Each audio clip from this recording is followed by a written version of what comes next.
try to do the Cypriot accent. Listen, pal, I work 24/7 and I just want to be me. Chill, bro.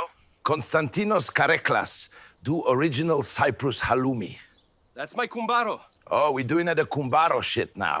We're making real deal village halloumi today, with goat and sheep milk, just like they've done for Senduris. I think I scared you. Yeah. Παναγία μου, τι είναι τούτο? Hello, folks. Today we're preparing village halloumi. Έλα, πάτερ εδώ, ήρθε το τέρας τη Λακατάμιας. Παναγία μου. Come on, Yaya. We're trying to film here.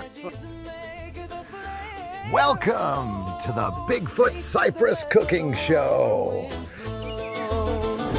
Bigfoot Cyprus Cooking Show. Yaya left me hanging, but we're still making cheese. Gotta warm this goat and sheep milk up real gentle. Just a few drops of rennet. That's all it takes.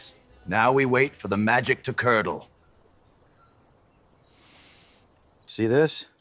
That's curds forming. We're gonna stir slow and gentle. This ain't a milkshake, folks. Scoop it, strain it, press it down. We're giving this cheese some structure, no flopping allowed. Time to boil it and weigh. This is what gives halloumi that bounce. Don't skip this step. Salt it up, fold it like a book, and top it with mint. This ain't just cheese, it's a lifestyle. Fresh out of the pot, soft, salty, still steaming. This is village magic, y'all. You gotta try it like this. All right, folks, what should I cook next? Drop your ideas in the comments. I'm always hungry for more.